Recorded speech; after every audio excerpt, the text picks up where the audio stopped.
اللہ من الشیطان الرجیم بسم اللہ الرحمن الرحیم وَإِذْ نَجَّيْنَاكُمْ مِنْ آلِ فِرْعَوْنَ يَسُومُونَكُمْ سُوءَ الْعَذَابِ يُذَبِّحُونَ أَبْنَاءَكُمْ وَيَسْتَحْيُونَ نِسَاءَكُمْ وَفِي ذَلِكُمْ بَلَاءٌ مِّن رَبِّكُمْ عَظِيمٌ. ڈیئر ویورس، السلام علیکم ورحمۃ اللہ وبرکاتہ. میں نے ابھی سورہ بقرہ کی آیت نمبر 49 کی تلاوت کی. آج ہم اس کا اردو میں ترجمہ پڑھتے ہیں اور اس کی تفسیر.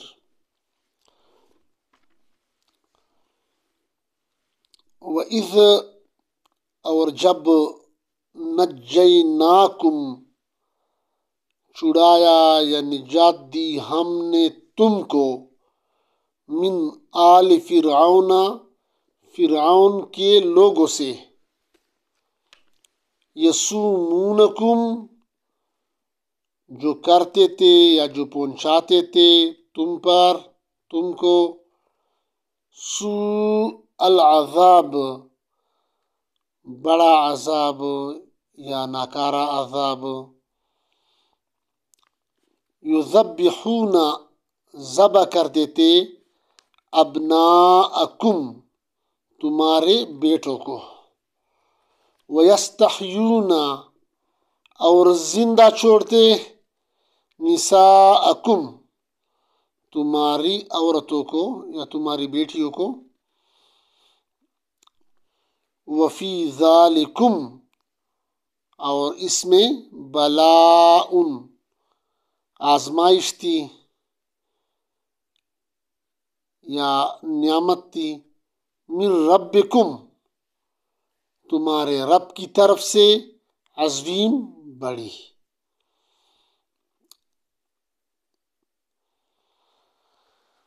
اب اس کی طرف مفہوم کی طرف یا تفسیر کی طرف آتے ہیں.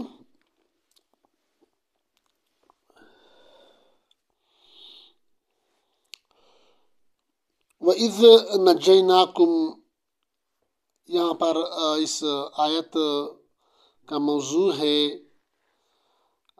اللہ پاک بنی اسرائیل کو فرعون سے نجات کی جو نعمت ہے اس کا ذکر فرماتے ہیں. یعنی اس میں آیت میں فرعون سے نجات کا ذکر ہے. اللہ کی نعمت فرعون سے نجات یعنی ایک ظالم بادشاہ سے نجات، یہ اس آیت کا موضوع ہے.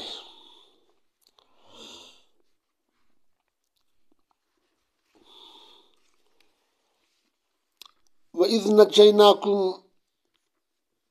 یعنی اللہ پاک نے بنی اسرائیل کو نجات دی فرعون کے لوگوں سے. اس کا مطلب یہ ہے کہ چونکہ فرعون حکمران تھے اور بنی اسرائیل محکوم تھے، تو فرعون اس پہ بہت ظلم کرتا تھا.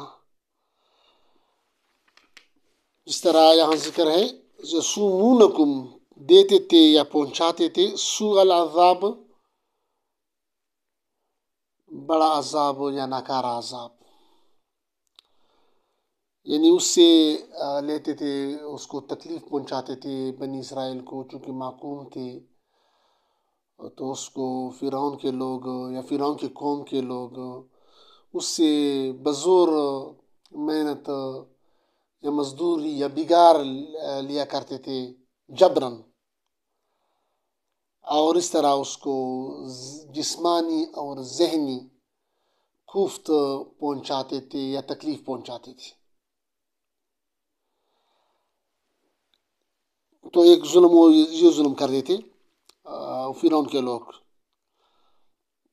دوسرا ظلم یہ کرتے یذبحون ابناءکم جو تمہاری بیٹوں کو ذبح کرتے تھے. یعنی فرعون نے یہ تفاسیر لکھتے ہیں کہ فرعون نے یہ سن رکھا تھا کہ اللہ پاک نے حضرت ابراہیم علیہ السلام سے وعدہ کیا تھا کہ آپ کی اولاد میں انبیاء کرام اور سلاطین پیدا کروں گا. تو فرعون اس کو اپنی حکومت کے لیے ایک خطرہ سمجھتا تھا کہ اگر بنی اسرائیل کے قوم میں پیدا نہ ہو جائیں، ایسے سلاطین پیدا نہ ہو جائے، تاکہ اس کا یا انبیاء پیدا نہ ہو جائے اگر ہو تو، تاکہ اس کو سلطنت کو نقصان ختم نہ کر دے. یعنی اس میں یہ اللہ پاک نے وعدہ کیا تھا کہ کے قوم میں حضرت ابراہیم علیہ السلام کی اولاد میں انبیاء کرام پیدا اور سلاطین پیدا کروں گا. اور یہ رسول پاک صلی اللہ علیہ وسلم کے مبعوث ہونے تک، آخر النبی حضرت محمد مصطفیٰ صلی اللہ علیہ وسلم کے مبعوث ہونے تک.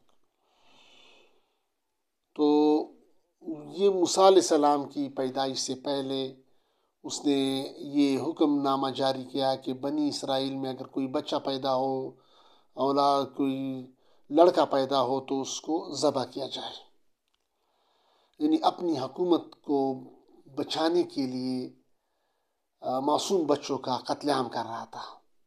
فرعون کا ایک بڑا ظلم یہ تھا، معصوم بچوں کا قتل عام. وَيَسْتَحْيُونَ نِسَاءَكُمْ، دوسرا اس کا ظلم یہ تھا کہ وہ اس کو زندہ اس کی بیٹیوں کو، بنی اسرائیل کی عورتوں کو، اس کی بیٹیوں کو، وہ اس کی لڑکیوں کو زندہ چھوڑتا. بعض تفاسیر لکھتے ہیں کہ وَيَسْتَحْيُونَ نِسَاءَكُمْ، یعنی وہ اس لیے چھوڑتے تھے کہ ایک تو عورت کی ذات جسمانی طور پر کمزور ہے، اور دوسری وہ اس سے پھر بگار یا سمجھے کہ اس کو دفتری کام اس سے لیا کرتا تھا، یا جو ہے نا اس کو روزگار کا جانسا دے کر اس سے دفتری کام اس سے لیتا تھا، یا یہ کہہ سکتے ہیں کہ اس کو بے حیا کرتا تھا آسان الفاظ میں. یعنی اس کا ایک مفہوم یہ ہے کہ اس کی عورتوں کو بے حیا کرتا تھا. تو یہ دوسرا اس کا بڑا ظلم یہ تھا، یعنی معصوم بچوں کا قتل، تاکہ اس کی حکومت کو خطرہ نہ پہنچ سکے، وہ طاقت میں نہ آ سکے، بنی اسرائیل طاقت میں نہ آ سکے، اس کی افرادی قوت کو ختم کرنا. اب قتل دو قسم کے ہوتے ہیں، ایک کو کہتے ہیں جسمانی قتل، ایک کو کہتے ہیں روحانی قتل. تو آج کل کے زمانے میں اگر ہم دیکھیں تو جسمانی قتل کی نسبت آج کل لڑکوں یا بچوں کے روحانی قتل کیا جاتا ہے. اس کو ذہنی طور پر مفلوج کیا جاتا ہے، اس کی صلاحیتوں کو نکارنے کی بجائے اس کی جو کریٹیوٹی اس میں ہے یا اس میں جو صلاحیتیں ہیں اس کو ختم کیا جاتا ہے مختلف طریقوں سے. تو یہ اکبر الآبادی کا ایک شعر ہے، وہ کہتے ہیں کہ یوں بچوں کے قتل پہ بدنام نہ ہوتا، افسوس کہ فرعون کو کالج کی نہ سوجی.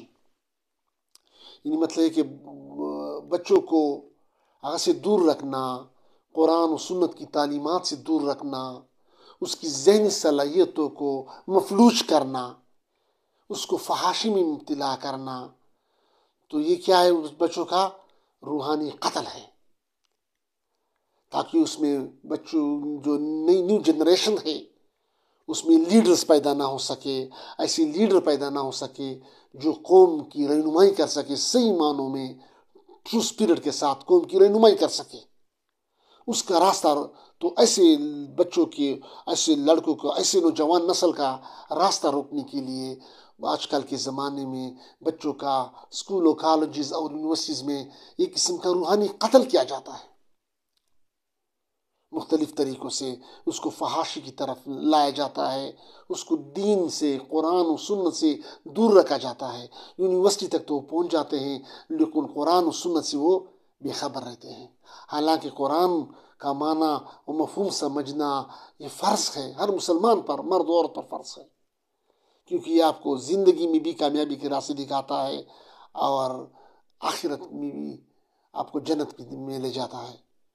تو یہاں پر بچوں کو، لڑکوں کو مطلب ہے مختلف طریقوں سے اس کی صلاحیتوں کو روکا جاتا ہے، اس کو صلاحیتوں کو کیا کیا جاتا ہے، مفلوج کیا جاتا ہے، ذہنی طور پر اس کو مفلوج کیا جاتا ہے۔ تو یہ کیا ہو گیا، بات کر رہے ہیں روحانی قتل کی۔ تو آج کل کے زمانے میں اگر ہم دیکھیں تو جسمانی قتل کی نسبت روحانی قتل زیادہ ہے، تو یہ بھی قسم کا ظلم ہے۔ وَيَسْتَحْيُونَ نِسَاءَكُمْ، اور اس طرح عورتوں کو زندہ چھوڑے تھے تاکہ عورتوں کو اس سے بے حیا کرنا، اس سے جو ہے نا حیا کا پردہ چھیننا، یہ بھی بڑا ظلم ہے۔ وَفِي ذَلِكُمْ بَلَاءٌ مِّنْ، اور اس میں آزمائش تھی۔ بلا کے معنی تفسیر لکھتے ہیں کہ یہ دونوں، اس کے دو معنی میں آتا ہے۔ بلا کے معنی نعمت میں بھی آتے ہیں اور مصیبت میں بھی۔ تو یہاں اگر ذالک کا اشارہ فرعون کے افعال کی طرف ہو تو بلا کے معنی ابتلاء اور مصیبت کے ہوں گے، اور اگر اشارہ نجات دینے کی طرف ہو تو اس کے معنی نعمت کے ہوں گے، اور یہی زیادہ موزوں ہیں۔ یعنی آپ کو بلاء، یہاں پر اس کے معنی کیا ہو گئے، نعمت تھی اللہ پاک کی طرف سے، مہربانی تھی، نعمت مہربانی تھی تمہارے رب کی طرف سے، عظیم بہت بڑی تھی، یعنی آپ کو نجات، آپ لوگوں کو فرعونیوں سے نجات دینے میں۔ تو اللہ پاک ہمیں قرآن و سنت کو سمجھنے، اس پہ عمل کرنے اور اس کو تبلیغ کرنے کی توفیق عطا فرمائے۔ وما علینا الا البلاغ۔